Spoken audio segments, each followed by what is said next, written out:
但是一场手术把我给毁了。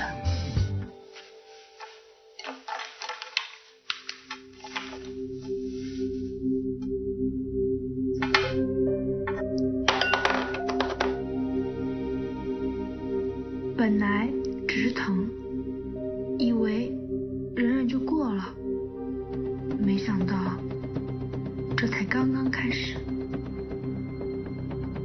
曾经我以为这一切都是我妈的错。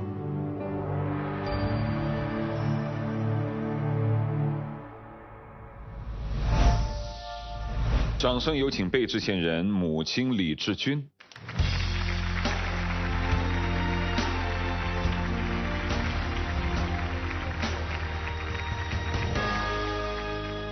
涂磊老师好，观众朋友们大家好，我叫李志军，来自湖南。请坐。谢谢。湖南哪里？湖南岳阳。你女儿来向你道歉是吧？对。道什么歉？因为她说了一句话很让我伤心。什么话？我的腿废了，我起不了床，走不了路，甚至连厕所也上不了，这一切都是因为你。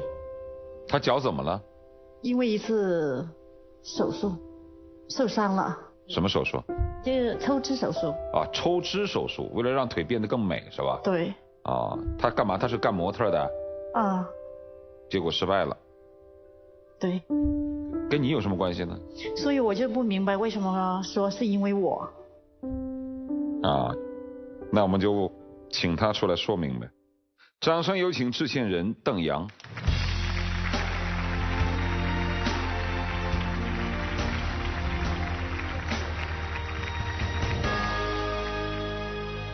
涂磊老师好，大家好，我叫邓阳。请坐。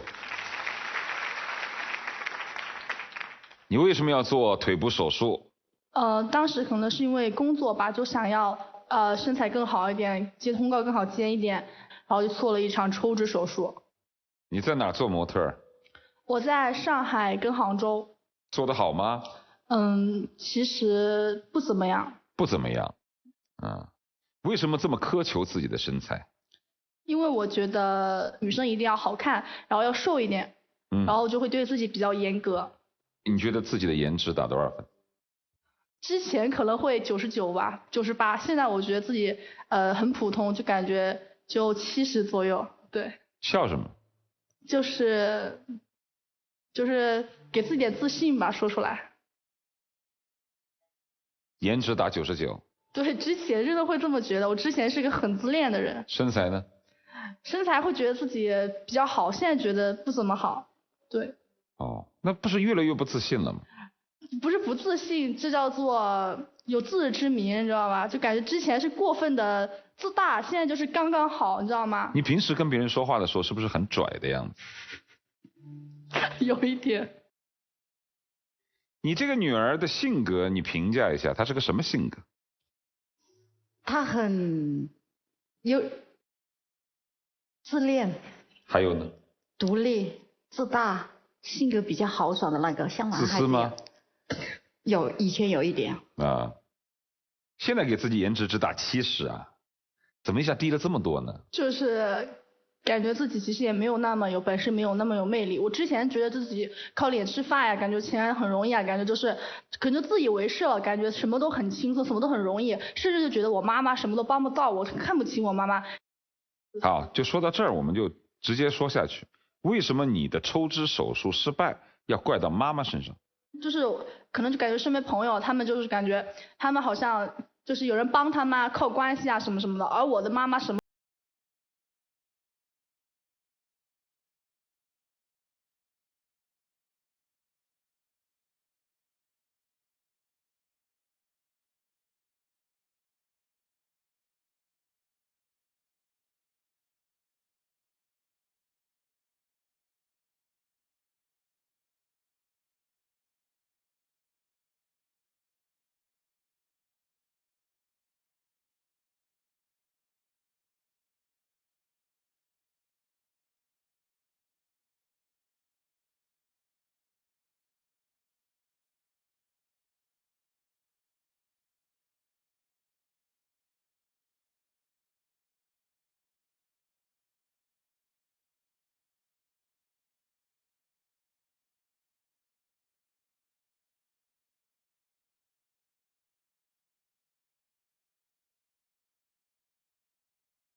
毕业的时候，其他的同学找到工作了没有？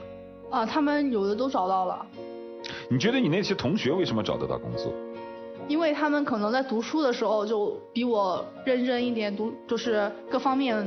我当时一开始以为他们是靠关系，我觉得他们就是关系硬就进去，然后现在想想其实不是，他们就是读书的时候比我努力一点啊，就是老师讲课的时候专心一点，实操做的也比我多一点。你专业学的好不好？很一般，实话实说。来一段空姐的播报，就是飞机即将起飞之前的中英文播报。来，先用中文，这是最基础的。先生们、女士们，欢迎搭乘南方航空公司 HG 1882。今天是从西安飞到长沙，气温是0度到18度。没有啦？忘记了，很久。起飞之前要干嘛呀？起飞之前系好安全带，收起小作板。英文来一遍。英文我说不好，我害怕。你在学校好好上课吗？没有怎么好好上过。那你在学校都干嘛呢？就玩，天天。玩什么？就是逛逛街、看看电影什么的。啊，那平时看书吗？之前是完全不会看。那做笔记吗？上课我不做，我都是让别人帮我做。那你就是个混子呗，在学校。对，挺混的。对啊，那有男朋友吗？有过，之前是有过。多吗？也还好，就那么几个吧。有人给你送礼物吗？有的，就是有的时候会发朋友圈，有的时候就会说就是哎呀最近好冷啊，想要新外套穿，然后配一个很好看的图。然后就有人送衣服来了。对。那万一送的你不喜欢咋办？一般有的男生他是会自己就是发给我说这衣服你喜不喜欢？哦。那这是穿的衣服，那吃的呢？吃的我就有的时候也会发个朋友圈，然后就有人给我送外卖也好，快递也好，就是都会有的，寄快递啊都有。还有什么别的吗？就是其实有一次我手机坏掉了，我就真的是求，我朋友圈发了个，我说有没有就是求一下手机能够帮我修一下那种，然后结果就是过了几天我要收到了一份新的苹果手机，这件也是有的。你当时那种状态下，你认为你的这种行为和以及别人对你的这种奉送礼物的行为，你觉得是什么？我当时觉得自己挺有魅力的，感觉别人都会真的给我送，感觉自己挺牛的感觉，当时会这么觉得。那你觉得别人为什么要送给你？喜欢我的人是想跟我在一起，有的人可能就是想跟我交朋友。那你又不打算跟人在一起，那你又收了别人礼物，你不怕？也没有，所有都收，有的礼物我也不会收。那你收的都是自己喜欢的吗？是的。你喜欢那么多人呢？之前有点渣，有点海是有一点。现在不会。你跟你的室友关系好吗？室友关系也不怎么样。为什么呢？怎么女孩子跟女孩子还交不好呢？就是他们可能就互相有点看不惯吧。我认为他们就是天天死读书有什么用？我感觉就说，哎，你稍微打扮好一点，你跟男人撒撒娇不都好了吗？这多简单，多来多好。然后他们可能就不这么认为，跟他们可能价值上有点争吵啊什么什么的。你为什么会形成这样的价值观？当时可能就觉得自己可能长得还行，然后身边就感觉很多人就追着我，感觉自己可能就心理上就是澎湃了那种感觉，就是说感觉就是自己什么都不用做，什么都不要努力，把漂亮当资本，有那种吧，但是觉得自己漂亮就是很厉害的。所以以后千万不要这样，漂亮不过几年。你向往的生活是怎样的？我向往的生活是不缺钱用，身边有爱的人和我爱的人，然后我可以就是有的时候会跟他们去旅游的这种生活。什么叫不缺钱用？就是说吃喝拉撒这种东西，就是说生活费相当于就是说这种东西就是说都是够用的。够用就行吗？多一点钱啊，如果能买自己想要的东西也是很好的。这么朴素啊？对。这么朴素你会出问题？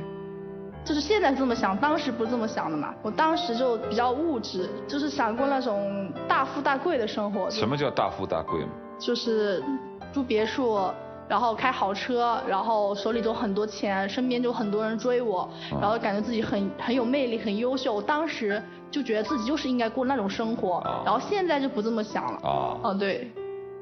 你知道他在学校的情况吗？其实我经常关注他。你看他朋友圈，你应该知道他不对劲啊。因为我对他过多的关注吧，他嫌我啰嗦，把我屏蔽，我就需要从我的亲戚朋友才能了解到他的状况。我作为一个家长，我也有女儿，我听到这个是很痛心的。你痛心吗？痛心。这话可能说起来会特别难听啊，女生要自爱，要自尊。我觉得一个女生如果本身啊有气质，又长得漂漂亮亮，让人尊重，就是女生应该是让人尊重。就是现在有些男生跟女生啊，有一个问题就在于，他觉得他一天换一个对象是一种魅力。你看你们不行，你看我行，其实这不是魅力，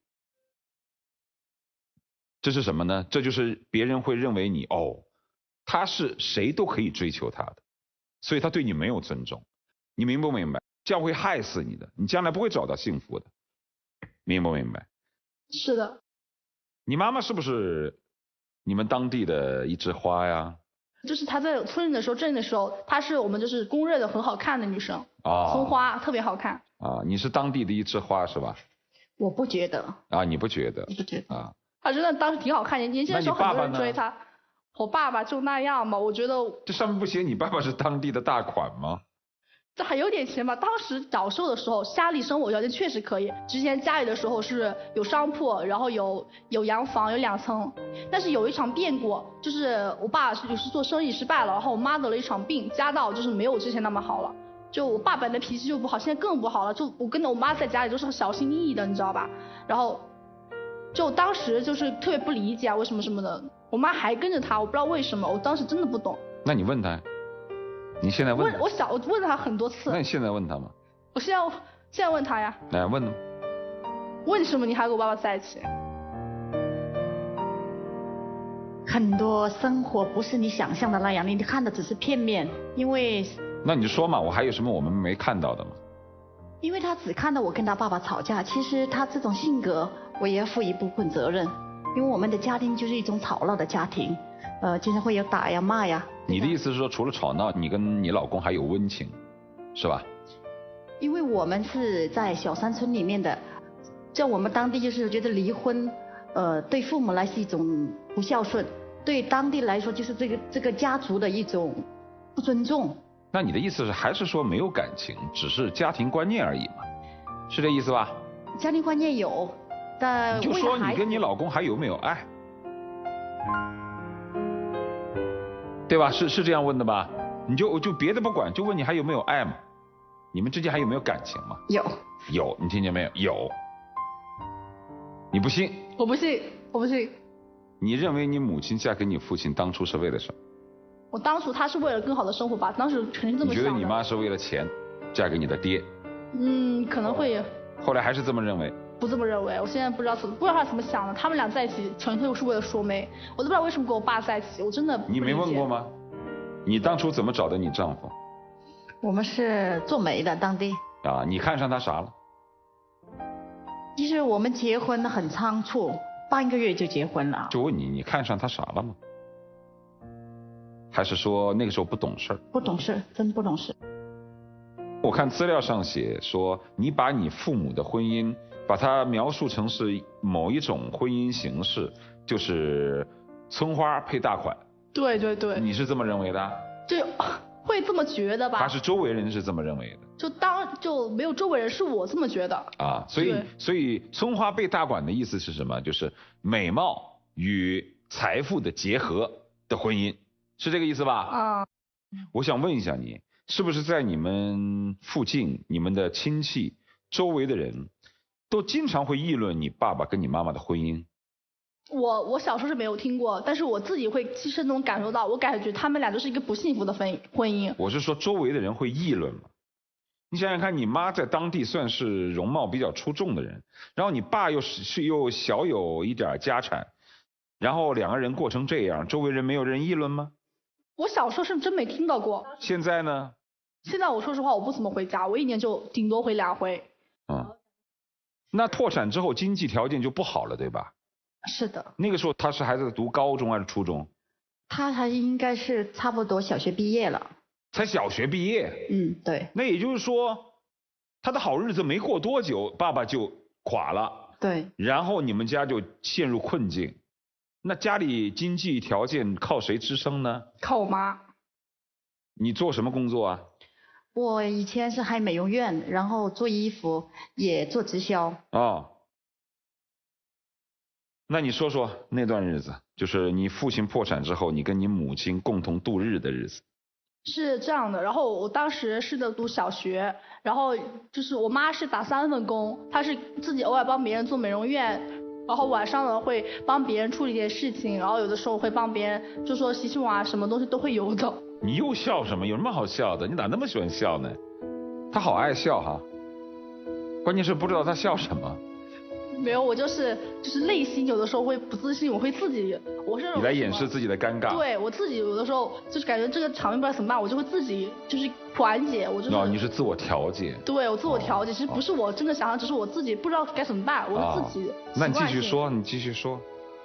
然后当时就我妈妈打工，然后小时候我记得有次就是过年的时候，别人都是有新衣穿，然后我是没有新衣服穿的，然后我就感觉挺不开心的，我就到地上破茶打滚，然后我就跟我妈说，我说要新衣服穿，我妈当时就特别就是很伤心，然后我把我抱着，然后我就用那个手一直捶她背，当时可能劲不大，但是我就很用力打我背，但是我妈妈当时是没有责怪我，就一直抱着我，一直哭，然后后面可能过几天的时候，然后我妈就突然把新衣服给我了，但是我当时不珍惜，我觉得那个衣服没有什么感觉，已经过年过了，你还给我干嘛？我就不想要，我当她面把那个衣服剪烂了那个棉袄，我现在觉得就是挺对不起我妈的，就是为我做这么多东西，然后我居然就是不看在眼里，不放心上，就经常做一些对她很过分的事情，是真的有。你还记得这事儿吗？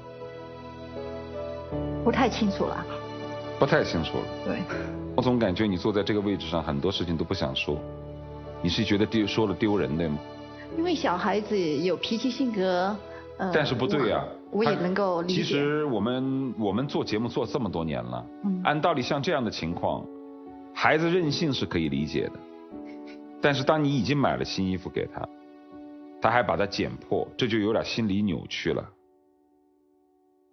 我会跟他讲道理。我没有说你跟他讲道理，我是说他有点心理扭曲了。我就在想，你性格为什么会这么极端？对，我是有点极端的。为什么？这像谁？随谁？有点像我爸爸。不是，你爸现在还是你爸爸？我跟他已经完全不交流的人，可以相当不是。你跟你老公没离婚吧？没有。对啊，还没离婚呢，你把你爸说成这样。我爸就是脾气不好，性格也不好，就是跟他待在一起，我整个人就不舒服。所以你为你母亲的婚姻感到不平是吧？对。你为你的婚姻觉得值吗？你的女儿之所以会形成这样的世界观，是因为她一直以来，她认为母亲的婚姻就是容貌加财富的组合，就是一漂亮女生看上了一个有钱的男生才走在一起，要不然不可能形成她这样的世界观嘛。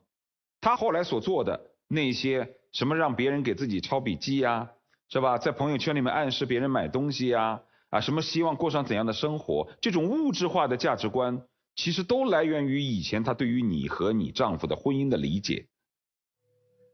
甚至她后来认为爸爸变得没有钱了，还没有责任，妈妈特别不值得，是吧？哎，你目睹你父母的婚姻逐渐的走向不幸，你也老是目睹自己的母亲遭遇一些不被尊重、不被关心的这样一个角色。你对你母亲的这种感受，到底是同情呢，还是为她叫屈呢，还是说觉得你母亲不中用的嫌弃她呢？到底是哪种？其实都有一点。哪种多？当时的。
老人家还有平时有时间看我们这种电视节目啊？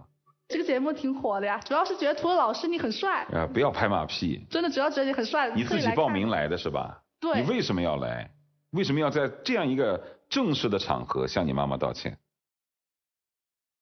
就是感觉亏欠我妈妈太多了，就是从小到大，然后什么就是说都是不理解她的状态，然后特别是。你不害怕这节目播出之后，大家知道你的从前？我觉得人都有过去啊，不是很正常吗？难道你有错你就一直错下去吗？你可以改呀，有错只改，不是很对吗？那为什么在节目刚开始的时候你遮遮掩掩？我比较不好意思，就是面对这么多人说这么多话，然后就什么都袒露给大家。我是一个不是特别什么事情都跟别人说的人。你不是？我是，就是刚开始可能不好意思。你母亲在你抽脂手术失败之后，应该是对你做了一些什么事情让你特别感动，是吧？就我当时他打电话给我，我一直不想接的原因就是他很烦，就是每天就是朋友圈什么都评论，我当时穿的可能比较性感的衣服什么的，他就评论就是说这样不好啊什么什么的，然后发个什么吃的啊，他就问我你怎么不知道把钱省着呀什么什么的，就感觉发个朋友圈什么都要管我，我感觉我在家里管我就算了，我在外面你还管我，我感觉就很烦，我直接把他屏蔽了。然后后面呢，就是他经常搞的电话我也不想接，我想接就接，不想接就不接，我就是那么就是感觉无所谓。但是我就外面朋友虽然说很多，但是说实话，你在真正困难的时候，需要帮忙的时候，他们反而是不会理你的。然后我当时就可能腿脚不方便，我也不好，我当时问了一个朋友说要不要过来照顾我，他说他要工作，我感觉好的时候很好，不好的时候感觉身边就很孤立无援。然后当时正好我妈妈给我打了个电话，然后再问我。然后就是说问我在干嘛什么，刚好那电话我跟他说这事情，他说第二天他就从老家过来跑到上海过来接我回家了，然后对我各种照顾。当时不是要打了个消炎水吗？然后我妈就叫了，就是帮我那个手啊扶着呀、冰敷啊那种，然后帮我擦洗身子，然后就是涂碘伏啊什么的，就是当时特别感动，感觉这种真的是对我好的那种。他帮你擦身子的时候，你是在看着他做这些事情？对，我亲眼看到了，然后你看着他做这些事情的时候，你看他那个样子，你觉得你们之间的这种距离、场景和你心里的感受，这综合起来是一种什么滋味？五味杂陈，有开心的、悲伤的、对不起的，都有。这个世界上大概只有父母才会做到，就是女儿曾经那么嫌弃自己，用那么难听的话说自己，但自己却依然还能够亲力亲为的，像照顾小时候的你一样，帮你擦身子，是吧？就感觉挺感动的。就你有没有相依为命的感觉？有过。我感觉就是我妈少了我，还真的就是活不下去。我感觉我少了我妈。那你给你妈说过暖心话没有？也说过。来，我来问问啊，你这女儿给你说过暖心话没有？有。比如？她说妈，我永远爱你。她能说出这么恶心的话？能。她我说这话恶心，不是说这个话本身恶心，是她那种性格的人说出这种话来，我感觉会有点肉麻啊。她会啊，以前不会，现在都会了。啊，她会做什么呢？抱我啊，给我买礼物啊，过年过节的时候给我转红包啊。她为你哭过吗？流过泪。什么情况下？她就是看到我跟我丈夫有时候吵架的时候，因为我心情不好嘛，我就会给她打电话，她就是说妈你别伤心，有我在。她说以后我会对你好。她还为你哭过啊？对。你现在做出什么改变了没有？变得有责任了没有？有。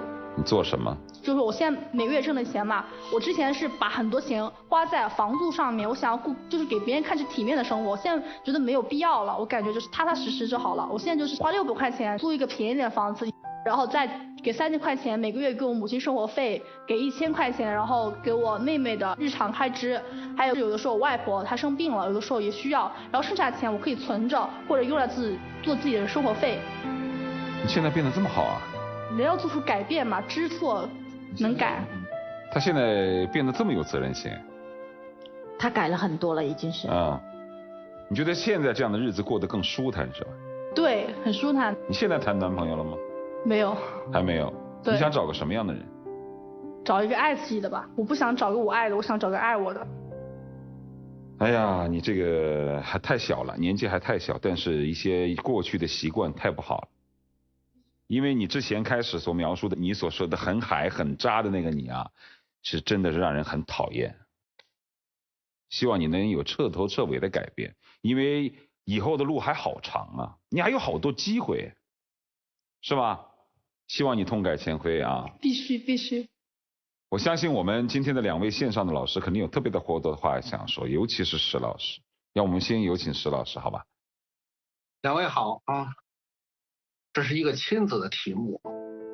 你看邓阳之所以在人间丢失，在人间走失，家庭教育首先是失败的。家庭教育的失败，塑造了这个邓阳任性的这种个性。他会选择一种最容易的活法，那就是靠颜值去获得他想要的东西。因为他的家庭教育让他感觉到他不被珍惜，他也不会珍惜他得到的东西，包括男人。我觉得你今天来到这舞台，其实是为了一种努力。你在成长，你经历的比别的孩子都多，你是一个值得同情的人。你终于被人间诱惑，这个人间诱惑就是你慢慢的了解了妈妈对你的爱。其实回到人间的方式其实有时候挺简单的，社会也没有你想的那么复杂。所有回到人间的故事都是从读懂爱、给予爱，然后完成爱开始的。希望邓阳能够重启。你玩世不恭了这么多年，你第一次面对你的母亲是真诚的完成人生的告白。你真诚的面对母亲，其实就是在真诚的面对自己。为了这份真诚，为你献出我最真挚的祝福。谢谢你们的到来，祝你们越过越好。谢谢石老师。2位好。老师好。老师好。在他成长的过程当中，这个妈妈可能是在物质层面上很好的爱护到了孩子，但是你忘了，就是孩子不是在我们的钞票的铺垫之下长大，孩子是在望着我们作为父母的背影这样的一种状态下长大的。而我们的背影是什么？就是脊梁。中国人特别讲究一个脊梁，挺直了腰板做人。那这个脊梁是什么？就是自尊。有自尊的人才会有感恩，才会有责任感，才会有自爱。其实我是觉着是在洋洋的内在，他没有这样的一种自我，也更谈不上这样的一种自尊。因为在他目睹的情感当中，好像这个东西是可以被践踏的，是可以被忽略的。爱的教育，尊严的教育，我觉得这个是特别的重要的。我们的这个躯体，只有里边灌注了思想，灌注了自尊，灌注了责任的时候，它才能称之为一个生命。如果我们的这个躯体里面，它只是用物质、用金钱、用容貌，那叫皮囊。所以今天这个现场，我觉得是洋洋再去向妈妈进行道歉之外的一次呼唤。也希望在未来的生活当中，包括你的妹妹，你们3位女性能够在更有力量的自我的状态下去获得你们未来生活当中的那些真正的美丽。谢谢你们的到来。谢谢老师。接下来有什么话跟妈妈说？谢谢你来了。首先，我在这里是感谢我的妈妈，非常感谢我妈妈，在我最需要她的时候，她确实一直陪我到现在。然后我还要对不起我妈妈，就是小时候的时候，我不理解你，行为也好，语言也好，我就对你做出一些过分的事情，打你骂你，觉得你这样活太窝囊了。还有最后，我想说，妈妈，我我永远是你最爱的女儿，我很爱你。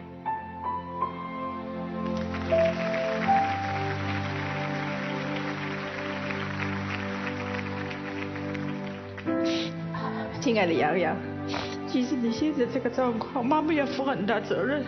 我对不起，我做妈妈没有做到应尽的责任，因为从小的时候，因为我也生活的问题，他是几乎是吃百家饭长大的。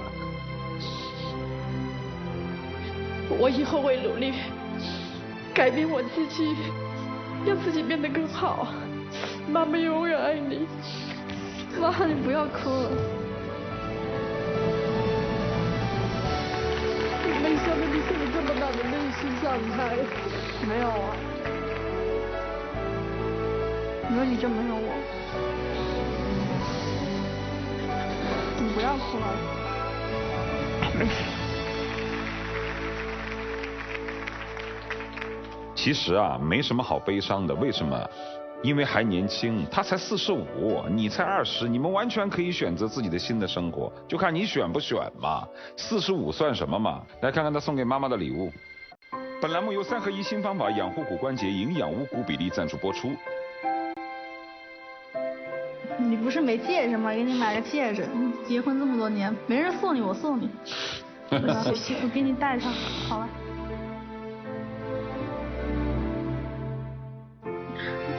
你配你，我这戒指。谢谢。